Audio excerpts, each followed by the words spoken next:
मंडळी, ठरलं तर मगच्या आजच्या 13 नोव्हेंबरच्या एपिसोडचा रिव्ह्यू सुरू करतो. आणि आजचा भाग तर सुरुवातीपासूनच धडाकेबाज आहे. कारण आज मैना आणि ती बाई जिला बुबली विकली गेली होती, या दोघी प्रत्यक्ष समोर आल्या आहेत. सगळं वातावरणच बदलून गेलंय. अर्जुन त्या बाईच्या घरात येतो. त्याच्या हातात सायलीच्या लहानपणीचा फोटो, बुबली नावाने ओळखला जाणारा. तो शांतपणे विचारतो, ही मुलगी ओळखीची वाटते का तुम्हाला? ती बाई एकदम दचकल्यासारखी होते. मनात विचार चालू, अरे रे, काही दिवसांपूर्वी 2 माणसं आली होती हिच्या चौकशीला. आता हा कसा आला? पण तोंडाने मात्र लगेच सरळ नकार. नाही नाही, माहिती नाही मला ही मुलगी. अर्जुन थांबत नाही. फोटो तिच्या डोळ्यांसमोर आणखी जवळ धरतो. एकदा नीट बघा, खरंच ओळखत नाही का? तिच्या डोळ्यातलं काचले पण स्पष्ट दिसतं. मनात तिला हक्काने समजतं, ही बुबलीच आहे. पण तोंडावर कायम तेच खोट. नाही, ओळखीची नाही. आता अर्जुनचा आवाज थोडा गंभीर होतो. तिच्या जुन्या घरात तुमचा लँडलाईन नंबर सापडला. फोन बंद, पण पत्ता हा. मग नाकारता का आहात? असं म्हणताच बाई चिडते. किती वेळा सांगू? नाही ओळखत. परत परत का विचारता? आणि थेट दरवाजा लावून घेते. अर्जुन बाहेर पडत नाही. काही सेकंदांनी परत दार ठोठावतो. बाई स्पष्ट त्रासलेल्या चेहऱ्याने बाहेर येते.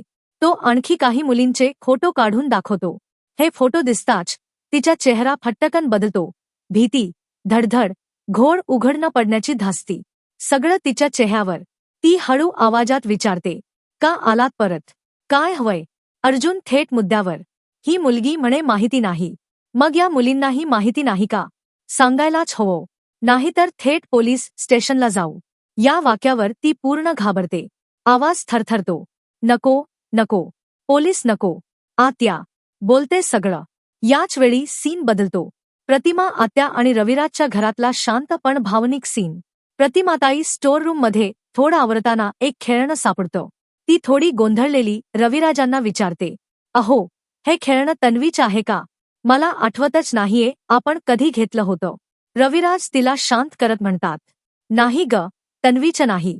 सुमनच्या भावाची मुलगी आली होती ना खेळायला, तिचं असावं. प्रतिमाताई लगेच लांब श्वास टाकतात. बरं झालं, मला वाटायला लागलं होतं की मीच काही विसरते की काय. रविराज विचारतात, स्टोर रूममध्ये काय पाहत होतीस? ती मंद आवाजात म्हणते, जुन्या आठवणींची धूळ झाडते होते. तन्वीच्या वाढदिवशी जे झालं त्यानंतर मला वाटायला लागलं की मी माझ्या हरवलेल्या आठवणींच्या जवळ पोहोचते. रविराजांचं मन त्या क्षणी पाणावलं जातं. अपघातानंतर मी आशाच ठेवली नव्हती की कधीतरी तुझी जुनी प्रतिमा परत येईल. त्या आठवणीचं ओझं मी एकटाच पेलत होतो. प्रतिमाताई त्यांना समजावत म्हणतात, असं म्हणू नका. मी माझ्या परीने प्रयत्न करतेय ते नातं परत मिळवण्यासाठी. तुम्ही मला किती समजून घेतलंत हे मी विसरणार नाही.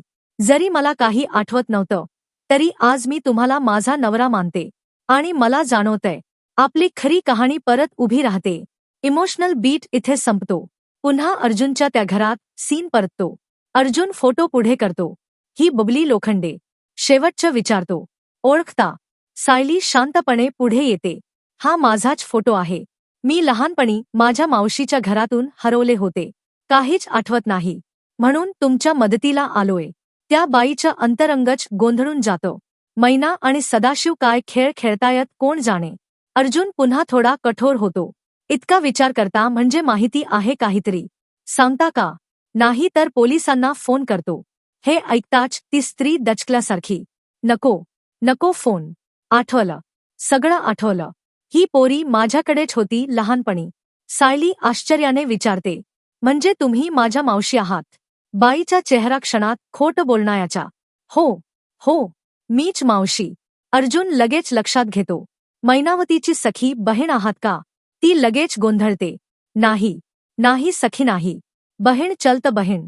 अर्जुन पुन्हा सरळ प्रश्न, मग तुमचं माहेरचं आडनाव सांगा. ती गप्प, शब्दच फुटत नाहीत. अर्जुन सांगतो, सगळं खोटं. सांगता नाही तर आता लगेच पोलिसांना फोन करतो. हे ऐकताच ती बाई थरथरत कबूल करते. सांगते, सगळं सांगते. लोखंडांशी माझं काही नातं नाही. सदाशिव आणि मैना 5 मुली होत्या त्यांना. झेपेना त्यांना.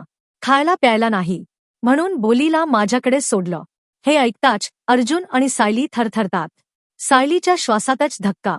माझ्याकडे का सोडलो? ती बाई कपाळाला हात लावून, कामासाठी पोरी हवीत म्हणलं होतं म्हणून त्यांनी स्वतः आणून दिली. बाईच्या तोंडातून कबुली बाहेर पडली, पण अजून कथा खोलवर जायचं बाकीच होतं. अर्जुन शांत उभा, पण त्याच्या नजरेतला प्रश्न तीक्ष्ण. काय कामासाठी घेतलं होतं मुलांना? ती बाई लगेच सुरुवातीच्या स्वस्त सबब काढते. अहो, माझा पापडाचा व्यवसाय होता, म्हणून मदत करणारी पोरगी हवी होती. अर्जुन हलकसा हसतो, पण हसण्यातच कठोरपणा. असो, 5 वर्षांच्या मुलांकडून पापड लाटायला लावायच्यात. तुला माहिती नाही का हे बेकायदेशीर आहे? या प्रश्नावर ती बाई पूर्ण घाबरते. उत्तरच सापडत नाही. सायली बाजूने विचारते, मग नेमकं कोणतं काम करून घ्यायच्यात आमच्याकडून? ती बाई नजर चुकवते. आठवत नाहीये. अर्जुन कडक आवाजात, चला मग पोलीस स्टेशनलाच जाऊ, तिथे आठवेल. असं म्हणताच तिच्या अंगावर काटा येतो. नको नको, सांगते, अजून सांगते. शेवटी ती हळू आवाजात सत्य ओकते. हो, मी मुलांना भीक मागायला लावायची. कधी चोरी, कधी पाकिटमारी, जे जमेल ते. ही मुलगी, सायली, सगळ्यात चपळ होती. पटकन काम करून यायची. सायलीला तर श्वासही अडकल्यासारखा. मी तेव्हा फक्त 5 वर्षांची होते. त्या वयात, बाई सांगते, त्या वयातच तुला जास्त कुणाचा संशय यायचा नाही. धावत जाऊन पाकीट वेचून यायचीस. अर्जुन संतापतो. हे सगळं करायला तिच्या आई-वडिलांनीच तुला दिलं होतं. बाई म्हणते, फुकट नाही दिलं. मी पैसे दिले होते. त्यांच्याकडे काही नव्हतं. मी पैसे दिल्यावर त्यांनी दुकान उघडलं. ही पोरगी पडून कधी गेली तेही कळलं नव्हतं मला. सायलीला तर हे ऐकून आतूनच काहीतरी मोडून जातो. ही माझ्या लहानपणाची आठवण. हेच माझ्यासाठी ठेवलं होतं. बाई सायलीकडे वळून म्हणते, ही पोरगी हुशार होती. माझा अर्धा खर्चच वसूल करून द्यायची. कधी पळून गेली, कळलेच नाही. सायलीने हळू आवाजात अर्जुनला बाजूला बोलावलं. दोघं 2 पावलांवर जाऊन थोडा वेळ एकमेकांशी कुजबुजत बोलतात. सायली म्हणते, हे काय ऐकतोय आपण? तिला दारात तू कोणाचे फोटो दाखवलेस? पहिली कबुली तर लगेच दिली. अर्जुन म्हणतो, जेव्हा मी चैतन्याकडून त्या नंबरची माहिती मागवली होती ना, तेव्हाच मी त्याला सांगितलं होतं. त्या बाईची सगळी हिस्ट्री काढ. चैतन्याने मला सगळी माहिती आधीच पाठवली होती. त्याचवेळी छोटासा फ्लॅशबॅक दाखवला जावा तसा अर्जुन आठवण काढतो. तो चैतन्याला फोन करत म्हणतो, त्या बाईचा फुल रिपोर्ट पाठव. तिने आधी कोणकोणत्या मुलींना कामाला वापरलं, कोणती केसेस आहेत तिच्यावर, सगळं. अर्जुन परत सायलीकडे पाहतो. इथे येईपर्यंत तिच्या गुन्ह्यांची यादी माझ्याकडे तयार होती. आणि जिने ज्या मुलींना भीक चोरी करायला लावलं त्यांचे फोटोही. तिला पोलिसांची भीती वाटते म्हणून ती बोलतीये, पण हे सिद्ध करत नाही की लोखंडे खरोखर तुझे आई बाबा आहेत. उलट ते आपल्यापासून काहीतरी लपवतायत ते नक्की. सायली हताशपणे, आता काय करणार? अर्जुन शांतपणे मान हलवतो. या बाईला तिच्या गुन्ह्याची सजा मिळायलाच हवी, पण लोखंड्यांना धक्का कसा द्यायचा याचा प्लॅन तयार आहे. सायली, काय प्लॅन? अर्जुन तिला हळू आवाजात सांगतो. आपल्याला संवाद ऐकू येत नाही, फक्त त्याचे ओठ हालत असल्याचं दाखवलं गेल्यासारखं. सायली मान डोलावते. ठीक आहे, सुरू करू. सायली बाहेर जाते. अर्जुन त्या बाईजवळ जातो. चला, माझ्याबरोबर या. ती थोडी थरथरत म्हणते, अहो साहेब, पोलिसात नका देऊ. मी खरंच सांगते. अर्जुन शांतपणे, आपण एका ऑफिसमध्ये जाणार आहोत. त्या मैनावती आणि सदाशिव यांनी तुमची कंप्लेंट दिलीय. तुम्ही 22 वर्षांपूर्वी त्यांची मुलगी पळवून नेली असं. हे ऐकताच बाई धडबडते. अहो नाही, शपथ घेते हो, मी नाही पळवलं. मी पैसे दिले होते, त्यांनीच माझ्याकडे सोडलं. मी कसली पळवणूक करणार? अर्जुन फक्त म्हणतो, चला, तिथेच ठरेल कोण खरं आणि कोण खोटं. बाईला पर्याय उरत नाही. ती त्याच्या मागे लागते. इथे सीन कट होतो आणि वातावरणात सस्पेन्स टोकावर पोहोचतो. अर्जुन तिला नेमकं कुठं घेऊन चाललाय हे स्पष्ट दाखवत नाही. इकडे दुसरीकडे साक्षीचा सीन. महिप्त घरात येतो आणि साक्षीचे डोळे चमकतच त्याचे स्वागत. अण्णा, वेलकम. आज मी खूप हॅपी आहे. महिप्त हस्त विचारतो. काय ग, एवढं हसत हसत काय झालं? कोण भेटलं का? साक्षी लाजून सांगते. हो अण्णा, मला माझा सचिन मिळाला. परफेक्ट बॉयफ्रेंड, इंटेलिजंट, स्मार्ट, फॉरेनमध्ये सेटल. माझं ड्रीम पॅकेजच. महिप्त चिडवत म्हणतो.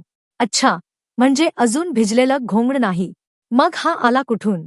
साक्षी तडक बोलते, मी इतक्या दिवसांपासून सांगत होते ना, वेळ आली की सांगते. आता आली. मी अशाच मुलाच्या शोधात होते जो फॉरेनमध्ये असेल. मला इथल्या टेन्शनपासून दूर जायला वाटत होतं.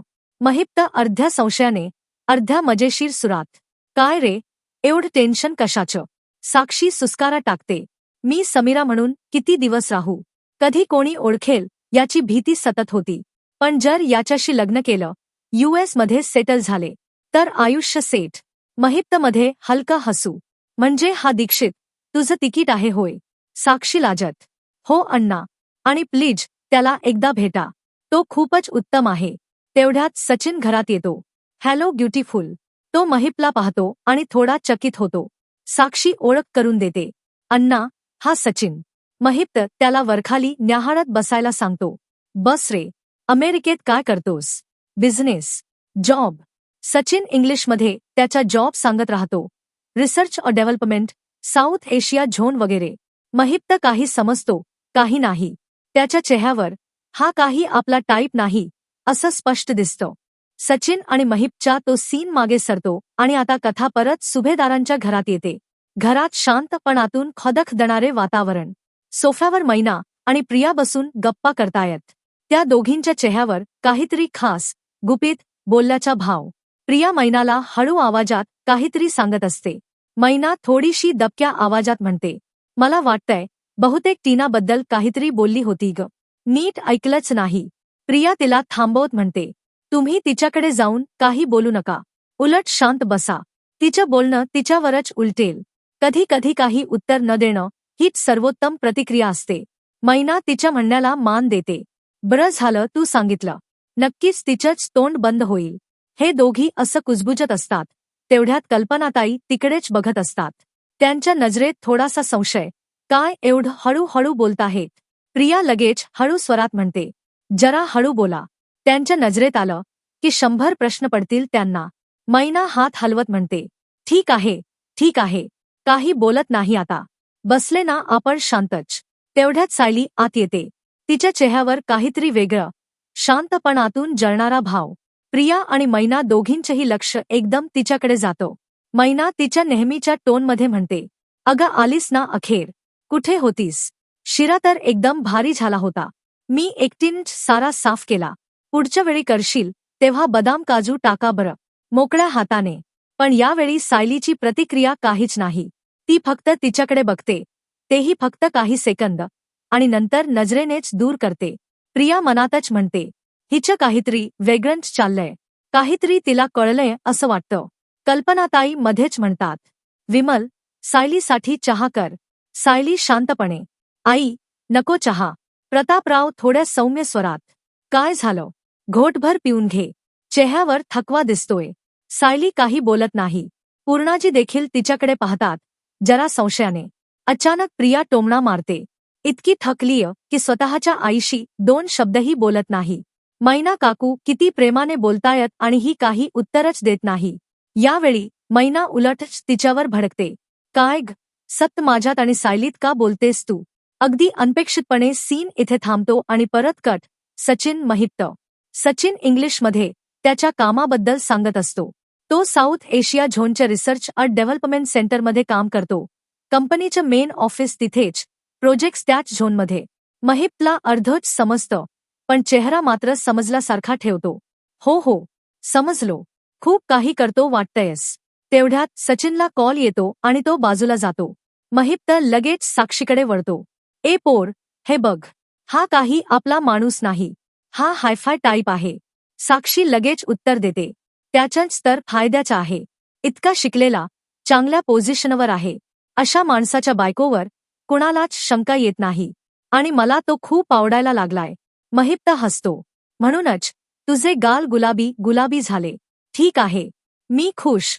मग मी होकार देतो. कधी लग्न करणार ते सांग. साक्षीचा उत्साह शिगेला पोहोचतो.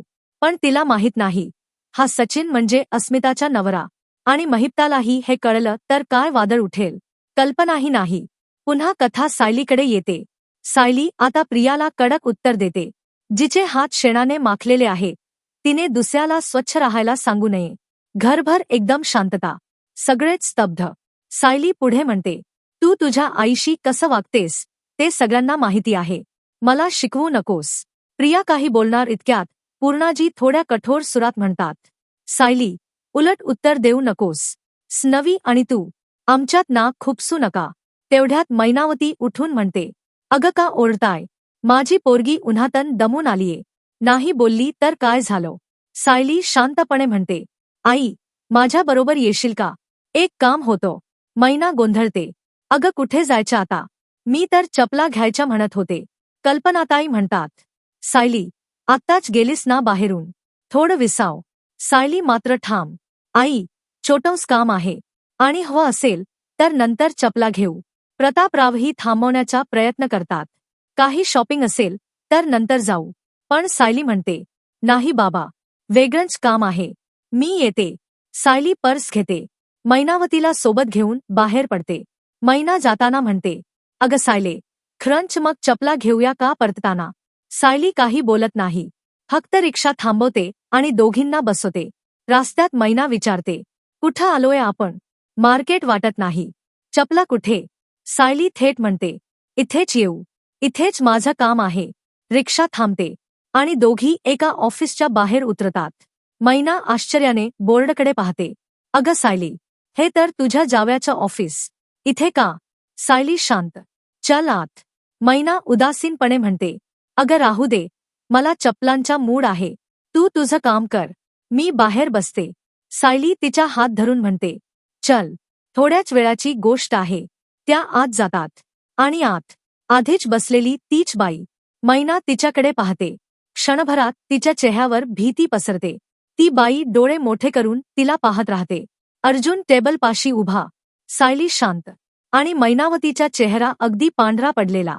ऑफिसमध्ये बसलेल्या त्या बाईकडे पाहताच मैनावतीच्या अंगावर काटाच येतो. चेहरा पांढरा, डोळे मोठे, हात थरथरत. सायली तिच्याकडे पाहते, एकदम स्थिर. अर्जुन खुर्चीतून उठत मैनाला म्हणतो, ओळखताना तुम्ही या बाईंना? मैना ताबडतोब नजर चुकवून म्हणते, नाही, नाही ओळखत. कोण आहे ही? सायली तिच्याकडे रागाने पाहते. खोटं बोलू नकोस. तुला नीट माहिती आहे कोण आहे ही. तूच मला लहान असताना पैशासाठी विकलं होतंस. मैना दचकल्यासारखी दोन्ही हात हवेत करत, काय बोलतेस सायले? माझ्यावरच आरोप करतेस? माझीच पोरगी माझ्यावर असं बोलेल? तेवढ्यात ती बाई थेट मैनाकडे बोट करत म्हणते, अगं, तू आणि तुझा नवरा स्वतःच घेऊन आलात ना माझ्याकडे ही मुलगी. आता उलट माझ्यावर आरोप करतेस. ऑफिसमध्ये एक क्षण शांतता. मैनावतीकडे उत्तरच नाही. तिचा दांडगा आवाजही आता गायब. सायलीचा आवाज कापतो पण शब्द पक्के. इतकी वर्षे तू मला तुझी पोरगी म्हणत होतीस आणि आज समजतंय की मी तुझ्यासाठी फक्त पैशाचा सौदा होते. अर्जुन सगळं ऐकतं उभा राहतो आणि म्हणतो, हे सगळं फक्त सुरुवात आहे. अजून सत्य बाहेर यायचं आहे. मैना थरथरत्या आवाजात, अहो जावई बापू, ही बाई खोट बोलतीये. आम्ही असं काही केलं नाही. ती बाई लगेच म्हणते, खोट? तू स्वतःच पाच मुली झाल्या म्हणून म्हणालीस. झेपेनात म्हणून एक तरी द्या म्हणालीस. आणि मी पैसे मोजले होते. आता मैनाची भाषा अडखळते. नाही, मी असं काही बोलले नव्हते. सायलीच्या डोळ्यातलं पाणी दाबता दाबता बाहेर येतं. तू मला देऊन टाकलं होतंस एका अनोळखी बाईकडे, फक्त पैशासाठी. मैना तिच्याकडे धावत येते. अगं नाही सायले, मी तुझ्यावर जीव लावते. तू माझीच पोरगी आहेस. अर्जुन मध्येच थांबवतो. आता नाटक नको. सत्याला जबाब द्या. त्या बाईकडे वळून अर्जुन विचारतो, तुम्ही म्हटलं की पैसे दिल्यावर त्यांनी दुकान थाटलं. किती वेळ तुम्ही मुलांवर काम करवून घेतलं? ती बाई सांगते, वर्षानुवर्ष. माझ्याकडे येणारी सगळी मुलं भीक, चोऱ्या, पाकिटमारी, जे सांगेन ते करायची. आणि ही सायली तर सगळ्यात चपळ. सायली एक क्षण डोळे मिटते. त्या सगळ्या भयानक आठवणी जरी तिला स्पष्ट नाठवत नसलं तरी त्या चित्रांची झळ तिच्या चेहऱ्यावर दिसते. मैना मात्र तडखडत राहते. ही बाई खोट सांगते जावई बापू. मी असं काही केलं नाही. सायली माझी पोरगी आहे. मी तिला जन्म दिलाय. अर्जुन शांतपणे म्हणतो, मग तुमच्या जन्म प्रमाणपत्रात तिचं नाव का नाही? हॉस्पिटल रेकॉर्ड का वेगळं आहे? सायलीच्या हरवण्याचं जे वर्ष आहे त्याच वर्षी तुम्ही गाव बदलात. सगळं एकमेकांशी मॅच होतं. मैनाला काहीच सुचत नाही. ती फक्त दोन्ही हात चेहऱ्यावर ठेवून बसते. देवा, काय संकट आलं माझ्यावर. सायली पुढे येते, आवाजात वेदना. आई म्हणतेस मला, पण माझं बालपण नरकात गेलं. तू मला तिच्याकडे का दिलंस? मैना हळूहळू म्हणते, सायले, आम्हाला खरंच काही नव्हतं. 5 मुली, खायला प्यायला नाही, अडचणीत होतो. त्यामुळे. सायली थरथरत्या ओठांनी म्हणते, म्हणजे तू मला विकलं?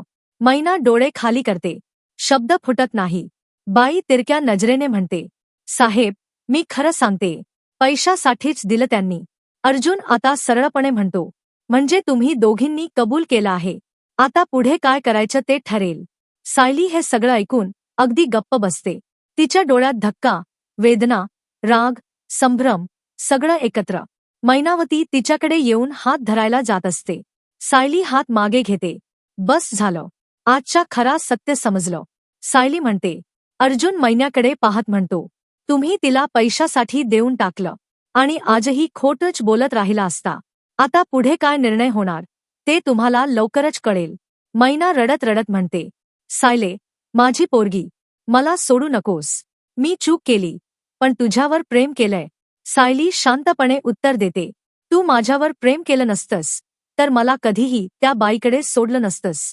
मैनाचा चेहरा कोसळतो. संपूर्ण ऑफिस स्तब्ध. तेवढ्यात अर्जुन सायलीकडे पाहत शांत आवाजात म्हणतो, चल, इथून जाऊया. आता पुढे आपण काय करायचं ते ठरवू. सायली एक शेवटचा कटाक्ष मैनाकडे टाकते. तो कटाक्ष किती गोष्टी सांगतो. शब्दांची गरजच नसते. ते दोघं बाहेर पडतात. मैनावती खुर्चीवर बसलेली, डोळे पुसत, हादरलेली, अपराधी. त्या बाईचा चेहरा मात्र निर्विकार. जे केलं ते सांगितलं. आणि याच ठिकाणी या एपिसोडचा मोठा ट्विस्ट पूर्ण होतो. शेवटचा निवेदन. आता पुढे काय होणार? मधुभाऊंशी सायलीची भेट, तिच्या आई वडिलांचं सत्य, मैनावतीची एक्झिट, सगळं पुढच्या भागात उघड होणार. एपिसोडचा पुढचा भाग पाहायला विसरू नका आणि सिरियल बोलला सबस्क्राईब करायला नक्की विसरू नका.